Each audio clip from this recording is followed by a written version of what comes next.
পদিও রে চারি গাও রাধে রাধে নাচো আনন্দ পাই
ପୂଜ୍ୟ ଶ୍ରୀ ଆଚାର୍ଯ୍ୟ ମୋ ଅନନ୍ତ କୋଟି ଆଜିର ଏହି ଶୁଭ ସକାଳର ହରିଦାସର ପ୍ରାର୍ଥନାରେ ଉପସ୍ଥିତ ଥିବା ମୋର ସମସ୍ତ ଗୁରୁ ଭାଇ ଗୁରୁମାମାନଙ୍କୁ ମୋର ଆନ୍ତରିକ ଜୟ ଗୁରୁ ପ୍ରୀତି ଭରା ଆଜି ଏହି ଶୁଭ ସକାଳର ପ୍ରାର୍ଥନାରେ ଆମକୁ ସୁଯୋଗ ଦେଇଥିବାରୁ ସୁଷମା ମା ତାଙ୍କର ଝିଅ ଶ୍ରଦ୍ଧାର ସହିତ ସେ ପ୍ରାର୍ଥନାକୁ ଆରମ୍ଭ କରିଛନ୍ତି।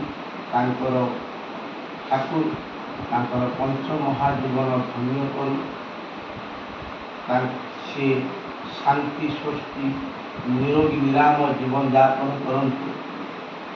ତାଙ୍କର ଯଦି କୌଣସି ସମସ୍ୟା ଥାଏ ଠାକୁର ତାକୁ ତାଙ୍କର ଦୂର କରନ୍ତୁ। ଏହା ହିଁ ଆମର ସର୍ବପ୍ରଥମ ଠାକୁରଙ୍କ ଚରଣରେ ଆମର ପ୍ରାର୍ଥନା। ସୁଷମା ମା ଅତି ଭକ୍ତ ପ୍ରିୟ। ଏମିତି ଆମେ ଆସିଥିଲୁ କଥା ହେଉଥିଲୁ ତାଙ୍କର ଜୀବନ କାହାଣୀ, ମର୍ମାହତ କାହାଣୀ। ସେ କାହାଣୀ ବୋଧେ ସିଏ ଯେଉଁ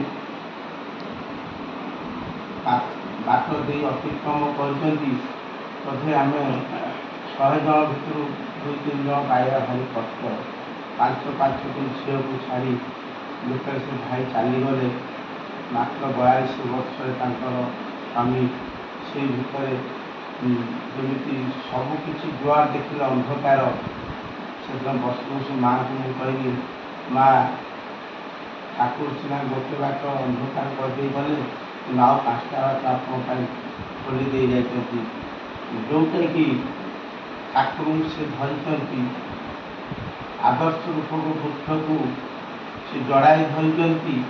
ଆଜି ଠାକୁର ତାଙ୍କୁ ଦୟା କରିଛନ୍ତି।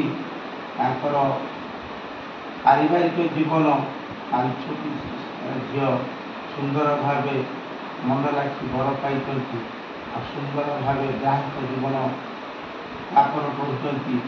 ଏଇଟା ହିଁ ଠାକୁର ଚାହାନ୍ତି ଯେ ପରିଣତି ବୟସରେ ମଣିଷ ଯେଉଁଟା ଚାହେଁ ସେଇଟା ଯଦି ମିଳେ, ତାହେଲେ ତା'ର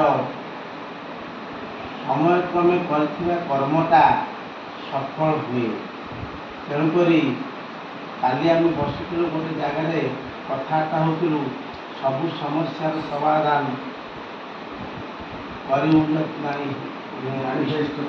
ଇଷ୍ଟ ପ୍ରତିଷ୍ଠା। ସବୁ ସମସ୍ୟାର ସମାଧାନ ପରେ ଇଷ୍ଟ ପ୍ରତିଷ୍ଠା, ଜାଣିଥା ଇଷ୍ଟ ପ୍ରତିଷ୍ଠା।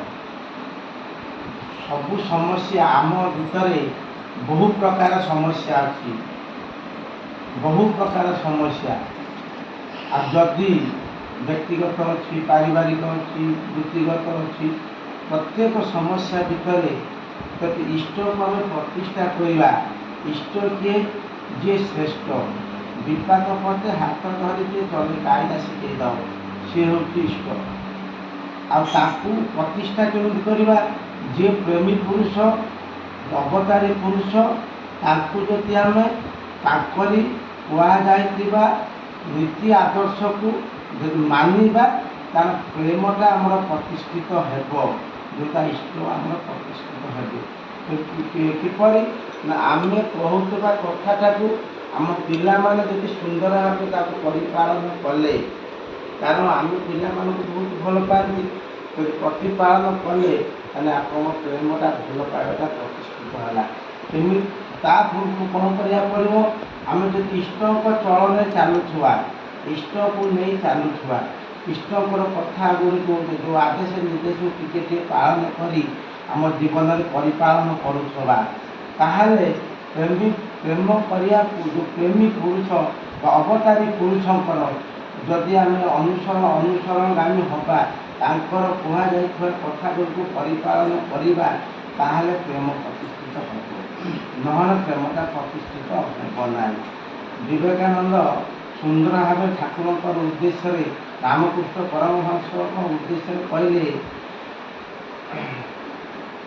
ଏମିତି କିଛି ତୃଷ୍ଣା ମୋ ଦେହରେ ଜଗାଅନି, ଯେଉଁ ତୃଷ୍ଣା ଜାଗିଲେ ମୁଁ ତୁମକୁ ହରାଇବି। ଏମିତି ମୋତେ ଜ୍ଞାନର ଆଲୋକ ଦିଅନି, ଯେଉଁ ଜ୍ଞାନର ଆଲୋକରେ ତମେ ଅନ୍ଧାର ରହିଯିବ, ଏମିତି କିଛି ସୁଖ ସାଗରରେ ମୋତେ ଭସାଅନି, ମୁଁ ତୁମକୁ ବୁଲେଇଯିବି। ଯେ ଅତୁଟ ଭଲ ପାଏ, ଆଉ ଏମିତି କଥା ମୋତେ ଶୁଣା ନାହିଁ ଯେଉଁ କଥା ମଧ୍ୟରେ ତୁମେ ନଥିବ। ଯିଏ ଠାକୁରଙ୍କୁ ଭଲ ପାଏ, ଯିଏ ଇଷ୍ଟକୁ ଭଲ ପାଏ, ସେ ଇଷ୍ଟଙ୍କ ବ୍ୟତୀତ ଅନ୍ୟ କଥା ଗୁଡ଼ିକ ଯଦିଓ ସମ୍ମାନ ଦିଏ, ଇଷ୍ଟ ଯଦି ଲୁଚି ଯାଉଥିବେ, ଶ୍ରେଷ୍ଠ ଯଦି ଲୁଚି ଯାଉଥିବେ, ସେଠି ଇଷ୍ଟ ପ୍ରତିଷ୍ଠିତ ହୁଏ ନାହିଁ। ତା ଇଷ୍ଟକୁ ଧରି ଆମେ ସମସ୍ତଙ୍କୁ ବୁଝିପାରିବା, ଇଷ୍ଟକୁ ବାଦ ଦେଇ ଆମେ ସମସ୍ତଙ୍କୁ ବୁଝିପାରିବା ନାହିଁ। ତେଣୁ ପ୍ରତ୍ୟେକ ଇଷ୍ଟ ଚଳନ, ଇଷ୍ଟ ମାଫିକ ଚଳିବା। ସେ ଯାହା କହିଛନ୍ତି, ସେ ଆମକୁ କହିଛନ୍ତି ଯଜନ ଯାଜନ ଇଷ୍ଟଭୂତି କଥା। ପ୍ରତ୍ୟେକ ଦିନ ଆମେ ଶ୍ରଦ୍ଧାର ସହିତ ଯଜନ କରିବା, ଯଜନ ନାମ ଧ୍ୟାନ କରିବା, ଛୋଟ ଅନୁଯାୟୀ ପାଠ କରିବା, ଇଷ୍ଟଭୂତି କରିବା। ଘଣ୍ଟାଏ 30 ଦିନ ଯେଉଁ ଦିନ ହେବ ଚେଷ୍ଟା କରିବା ନିକଟସ୍ଥ ଉପଯୋଜନା କେନ୍ଦ୍ର, ନିକଟସ୍ଥ ମନ୍ଦିର, ନହେଲେ ଅନଲାଇନ୍ ବ୍ୟବସ୍ଥା ଠାକୁର ଏଇଥିପାଇଁ କହିଛନ୍ତି ଯେ ଆମେ ଅନ୍ୟ ଉପରେ ବୋଝ ହୋଇଯିବାନି। ଆମେ ନିଜେ ଶିଖି ଅନଲାଇନ୍ ପଠାଇବା ବ୍ୟବସ୍ଥା କରିବା, ଯେଉଁଟାକି ଡାଇରେକ୍ଟ ଠାକୁରଙ୍କ ପାଖକୁ ସେଟା ପହଞ୍ଚିଲା। ଆପଣ ଆଜି ସପୋଜ୍ ଆପଣଙ୍କ ଘରେ ମୁଁ ଗୋଟେ ଉପଯୋଜନା କେନ୍ଦ୍ର କଲି, ଆମ ଘରେ ଆଜି କିଛି ଲୋକ ଇଷ୍ଟଭୂତି ଦେଇଦେଲେ, କାଲି କିଛି ଏମିତି ମୁଁ 2 ଦିନ 3 ଦିନରେ ଥରେ ନେଇଗଲି। କଥା ହେଉଛି କ'ଣ, ଆଉ ତ ପ୍ରତ୍ୟେକ ଦିନ ଯାଇ ହେବନି, କିନ୍ତୁ କ'ଣ ହେବ, ଏଇଟା ହେଉଛି ପ୍ରଥମ ଠିକ୍ ଅଛି। କିନ୍ତୁ ଆମେମାନେ କିଛି ରେସ୍ପନ୍ସିବିଲିଟି ନେବା ଦରକାର। ଆମେ ଚେଷ୍ଟା କରିବା ଯଦି ଆମେ ପ୍ରତ୍ୟେକ ମାସରେ କି 5 ମାସ 2 ମାସରେ କି ମାସକରେ ଥରେ ଦେଉଛନ୍ତି, 2 ମାସ 3 ମାସରେ ଥରେ କିଛି ଇଷ୍ଟଭୂତି ନେଇକି ଆମ ତରଫରୁ ବାଣୀ ବିହାର ଯାଇକି ଉପଯୋଜନା କେନ୍ଦ୍ର ଡିପୋଜିଟ୍ ଥିବା ଜିନିଷ ନେଇକି ଦିଆଯାଏ, ତାହେଲେ ହୁଏତ ମଙ୍ଗଳର ଅଧିକ ହୁଅନ୍ତା। ନହେଲେ କ'ଣ ହେବ, ଆମେ ସେଠି ଇଷ୍ଟଭୂତି ଦେଇଦେଲେ, ସେ ଇଷ୍ଟଭୂତି ନେଇଗଲା, ଆପଣମାନେ ଆରାମ ବସିଲା, ହଁ ଆମେ ଇଷ୍ଟଭୂତି ଦେଇଦେଲୁ, ଆମର ଚିନ୍ତା ପଳେଇଲା। ନା, ଠାକୁରଙ୍କର ପଇସା, ଇଷ୍ଟଭୂତି ହେଉଛି ଠାକୁରଙ୍କ ପଇସା, ଏଟା ଖାଲି ବ୍ୟକ୍ତିଗତ ନୁହେଁ। ତାଙ୍କ ପଇସା ଜାଗା ଉପରେ ପହଞ୍ଚିଲା ପର୍ଯ୍ୟନ୍ତ ଆପଣମାନଙ୍କ ଧ୍ୟାନ ଧାରଣା ରହିବା ଦରକାର। ତାଙ୍କର ସେ ପଇସାରେ ଆପଣମାନଙ୍କ ଅଧିକାର ନାହିଁ। ଆଉ ସେ ପଇସା ଇଷ୍ଟଭୂତି ଆପଣଙ୍କ ମଙ୍ଗଳ ଉଦ୍ଦେଶ୍ୟରେ ଭରଣ ପୋଷଣ କରିଛନ୍ତି, ଯାହାକି ଠାକୁର ଆପଣଙ୍କର ମଙ୍ଗଳ କରିବେ। ସେ ଜିନିଷରେ ବ୍ୟାଧା କରିବା, ପ୍ରଥମ ଜିନିଷ ଯାହାଟା କରିବା ସ୍ୱଚ୍ଛ ଭାବେ ଆମେ କରିବା। ଆମେ କାହା ଉପରେ କେବେ ବୋଝ ହେଇଯିବାନି, କି କାହାକୁ ବୋଝ ନ ଦେଇ ଆମେ ଖସିଯିବା ନା। ଠାକୁରଙ୍କ ପାଖରେ ଖାମଖିଆଲି ନୀତି ଚାଲେନି, କି ବେପାରୁଆ ନୀତି ଚାଲେନି। ଠାକୁର କହିଲେ ତୁ ଯେମିତି ତୋର ଅଇନାଟା ଯେମିତି ପରିଷ୍କାର କରି ତୋ ମୁହଁଟା ସେମିତି ସୁନ୍ଦର ଦେଖିବ, ତୁ ଯେମିତି ନିର୍ମଳ ହୃଦୟରେ ତୁ ମୋତେ ଦେଖିବୁ, ତୁ ମୋତେ ସେମିତି ବୁଝିପାରିବୁ। କାରଣ ମୁଁ ଥାଏ ଭକ୍ତଙ୍କ ପାଖରେ, ମୁଁ ନଥାଏ ଯୋଗୀଙ୍କ ପାଖରେ ନଥାଏ, ମୁଁ ନଥାଏ ମଠରେ, ମୁଁ ନଥାଏ ମନ୍ଦିରରେ। ମୋ ଭକ୍ତ ହେଉଛି ବ୍ୟାକୁଳ, ମୁଁ ସେଇଠି ତା ପାଖରେ ଥାଏ। ତ ଠାକୁର ହେଉଛି ଭକ୍ତ ଭଗବାନର ମିଶ୍ରଣ ଠାକୁର। ତ ଠାକୁରଙ୍କୁ ଆମେ ବୁଝିବା ଦରକାର। ଠାକୁର ଏଇ ଯେଉଁ ସକାଳ ନିତ୍ୟ ପ୍ରତ୍ୟେକ ସକାଳର ପ୍ରାର୍ଥନାଟା ସେ କହିଛନ୍ତି, ନିତ୍ୟ ପ୍ରତ୍ୟେକ ସକାଳର ପ୍ରାର୍ଥନାଟିକୁ ଆମେ ସୁନ୍ଦର ଭାବେ ପରିପାଳନ କରିବା। ପ୍ରତ୍ୟେକ ଦିନ ଘରେ ଠାକୁରଙ୍କୁ ବିନୀତ ପ୍ରାର୍ଥନା କରିବା, ତା ସକାଳେ ସମସ୍ତେ ଉପସ୍ଥିତ ରହିପାରିବା। ଆପଣମାନଙ୍କ ପରିବାର ସମସ୍ତେ ବହୁତ ସନ୍ଧ୍ୟା କରି ଉପସ୍ଥିତ ନ ରହିପାରନ୍ତି, ସକାଳ ପ୍ରାର୍ଥନା କଲେ ମଣିଷ ଭିତରେ ଥିବା ଦୋଷ, ଦୁର୍ବଳତା, ବିଦ୍ୱେଷ, ବାସ୍ତୁଦୋଷ ବହୁତ କିଛି ସେଟା ଲାଘବ ହୋଇଯାଏ। ସେଟା ଯେଉଁଟାକି ଠାକୁରଙ୍କ କୁହା କଥା। ତେଣୁକରି ମଣିଷ ଯେଉଁ ଆମେ ବଞ୍ଚିବା ବଢ଼ିବା, ବିନ୍ ଆଉ ବିକନ, ବିନ୍ଟା ହେଉଛି ସତ୍ତା। ଏଇ ସତ୍ତାଟା ଚାହେଁ ଭଲରେ ବଞ୍ଚିବା ପାଇଁ, ଭଲରେ ବଢ଼ିବା ପାଇଁ, ଭଲରେ ରହିବା ପାଇଁ। ବିକନଟା ହେଉଛି ଆମ ବଢ଼ିବା, ଯେଉଁ ଆମର ଜ୍ଞାନଟା, ସେ ଜ୍ଞାନଟା ପରିସ୍ଫୁଟନ ହେବ ଯଦି ସନ୍ଧ୍ୟା ପ୍ରାର୍ଥନା ଆମେ କରନ୍ତି, ସେଇଟା ଆମର ଜ୍ଞାନଟା ପରିସ୍ଫୁଟନ ହୁଏ। ତେଣୁ ବିନ୍ ଆଉ ବିକନ ଦୁଇଟାକୁ ନେଇକି ଆମେ ଧର୍ମ କରିବା, ଆରମ୍ଭ କରିପାରିବା। ତେଣୁକରି ପ୍ରଥମେ ଆମ ସତ୍ତାଟାକୁ ଆମେ ବଞ୍ଚେଇ ରଖିବା। କାଲି ଯେମିତି କଥା ହେଉଥିଲା ଯେ ଜୀବନ ଜୀବିକା, ମଣିଷ ଜୀବିକା ପଛରେ ଦୌଡ଼ୁଛି, ଜୀବନକୁ ଭୁଲିଯାଇ। ଏଇ ଜୀବନଟା ହେଉଛି ବିନ୍ଟା, ଏଇ ସତ୍ତାଟା ହେଉଛି ଜୀବନ। ପ୍ରଥମେ ଜୀବନଟି ରହିଲେ ଜୀବିକା ରହିବ। ତେଣୁ ଆମେ ଜୀବନକୁ ଧରି ରଖିବା ପାଇଁ ଠାକୁର ସହଜ ସରଳ ଉପାୟ এই শুভ সকাল প্রার্থনা ঘরে বসি সমস্ত পরিবার সুন্দর ভাবে প্রার্থনা করিবে। দিনের 24 ঘণ্টা অবিকালী উৎকଳାয়িত হতে 24 ঘণ্টা কর্মময় জীবন যাଉଥିଲେ। 24 ঘণ্টা ভিତରେ ପ୍ରଥମେ ଯେଉଁ ଅଧଘଣ୍ଟେ କି ଘଣ୍ଟେ ଠାକୁର ପାଇଁ ସମୟ ଦିଅନ୍ତି। ଆଉ 23 ଘଣ୍ଟାଟା ସିଏ 25 ଘଣ୍ଟାର ସମୟ ଆପଣଙ୍କୁ ବାହାର କରୁଛନ୍ତି। ଯଦି ଆମେ ସେ 24 ଘଣ୍ଟାର ସମୟରେ ଠାକୁରଙ୍କୁ ଧରି 24 ଘଣ୍ଟା କରିବା, ସେଇ ଯେଉଁ ଘଣ୍ଟାକର ଆଉ ଯେଉଁ ଠାକୁର ଯେଉଁ ଘଣ୍ଟେ 45 ମିନିଟ୍ ଦେଇଥାନ୍ତି, ସମସ୍ତେ ଆଉ ସେ 45 ମିନିଟ୍ ହେଇଯିବ, 24 ଘଣ୍ଟାଟା ବାଦ କରିଯିବ। ତେଣୁକରି ଯିଏ କର୍ମ ସୃଷ୍ଟିକର୍ତ୍ତା, ଯିଏ ଭାଗ୍ୟ ନିଅନ୍ତା, ଯିଏ ଆମକୁ ଚଲା ପଥର ସାଥୀ, ତାକୁ ବାଦ ଦେଇ ଯଦି କିଛି କରିବା, ଶାନ୍ତିର ଅଧିକାରୀ ହେବା, ପରୋକ୍ଷ ଆମକୁ ଆଲିଙ୍ଗନ କରିବ, ପ୍ରତ୍ୟକ୍ଷ ଆମକୁ ଧିକ୍କାର କରିବ। କାରଣ ଜୀବନ ହେଉଛି ଅଙ୍କା ନଦୀ ସଦୃଶ। ଏ ନଦୀ, ଅଙ୍କା ନଦୀ ଯଦି ଆପଣଙ୍କର ଯଦି ଇଏ ଧରି ଚାଲୁଥିବ, ଇଷ୍ଟକୁ ଧରି ଚାଲୁଥିବ, ସାଗରରେ ମିଶିବ ନହେଲେ ଗଙ୍ଗାରେ ମିଶିବ। ଯଦି ଇଷ୍ଟକୁ ବାଦ ଦେଇ ଚାଲୁଥିବ, ହୁଏତ ବଡ଼ ପଥର ବା ବାଡ଼େଇ ହେଲେ ବାଟ ଅନ୍ୟ ବାଟ ଭୁଲିଯିବ, ଭୁଲିଗଲା ବେଳକୁ ନର୍ଦ୍ଦମାରେ ମିଶିଯିବ। ସୁନ୍ଦର ପବିତ୍ର ଜୀବନ ଅପବିତ୍ର ହେଇଯିବ। ତେଣୁକରି ଆମ ପାଖରେ ଇଷ୍ଟ ଅଛନ୍ତି, ଇଷ୍ଟକୁ ନେଇ ଚାଲିବା, ଇଷ୍ଟକୁ ନେଇ ଭରସା କରିବା, ସମ୍ପୂର୍ଣ୍ଣ ଭଲ ପାଇବା। ପ୍ରତ୍ୟେକ ଦିନ ପ୍ରାର୍ଥନା ସରିଲା ପରେ ପ୍ରଣାମ ପରେ, ହେ ପ୍ରଭୁ, ମୁଁ ଜାଣିବି କରୁଛି ମଙ୍ଗଳ, ମୋର ଇଚ୍ଛା ହିଁ ମଙ୍ଗଳ, ମୋର ଅନିଚ୍ଛା ହିଁ ମଙ୍ଗଳ। ତୁମର ଇଚ୍ଛା ମୋ ଅନ୍ତରରେ ପ୍ରକଟ ହେଉ। ଯଦି କିଛି ମୋର କିଛି କରୁ କରୁ ଭୁଲ ହେଇତା ସେଟା ମୋର, ଯଦି କରୁ କରୁ କିଛି ଠିକ୍ ହେଇଯିବ, ଏଇଟା ଆପଣଙ୍କର ଆଶୀର୍ବାଦ। ଏଇ ଚିନ୍ତା, ଏଇ ଚଳନ ନେଇକି ଆପଣମାନେ ଚାଲନ୍ତୁ, ନିଶ୍ଚିତ ଠାକୁରଙ୍କୁ ଅନୁଭବ କରିପାରିବ। ବୋଧ ଶକ୍ତି ଆସିବ, ଆପଣ ବୋଧ ଶକ୍ତି ଆସିଲେ ବିଶ୍ୱାସ ବଢ଼ିବ, ଭକ୍ତି ବଢ଼ିବ, କର୍ମଶୈଳୀ ବଢ଼ିବ, ଜ୍ଞାନ ବଢ଼ିବ, ଭାଗ୍ୟ ନିଶ୍ଚିତ ଉଦୟ ହେବ। ଏହା କହି ମୋର ବକ୍ତବ୍ୟ ସାଙ୍ଗ କରିକି ପୁଣି ମୁଁ ଆଉ ଥରେ କହୁଛି, ସୁଷମା ତାଙ୍କ ପରିବାର ଠାକୁର ଦୀର୍ଘାୟୁ ରଖନ୍ତୁ, ନିରୋଗୀ ଜୀବନ ଯାପନ କରନ୍ତୁ, ଆଉ ସିଏ ଠାକୁରଙ୍କୁ ନେଇ ଇଷ୍ଟମୟ ଜୀବନ ଯାପନ କରନ୍ତୁ। ପ୍ରତ୍ୟେକ କର୍ମ ଭିତରେ ଠାକୁରଙ୍କୁ ଅନୁଭବ କରାଯାଏ। ମୋର ବକ୍ତବ୍ୟ ସାଙ୍ଗ କରୁଛି।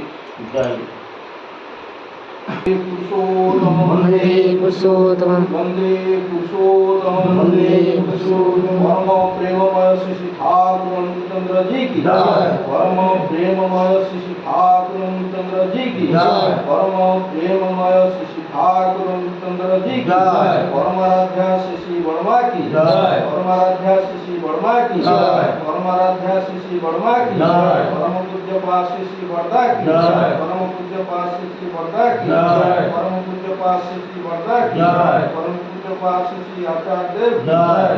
परम पूज्य पास श्री आचार्य देव की जय। परम पूज्य पास श्री आचार्य देव की जय। सत्संग जय। सत्संग जय। सत्संग जय। वंदे वन्दे पुरुषोत्तमं वंदे आचार्य वन्दे आचार्य वंदे मातृ वन्दे मातृवन्दे वंदे ओम पुष्टि वन्दे ओम पुष्टि वंदे पुरुषोत्तम वन्दे पुरुषोत्तम परम प्रेममय श्री ठाकुर चंद्र जी की जय। फोन नंबर नहीं कि मिस कॉल मारते मुझे सेव कर दो।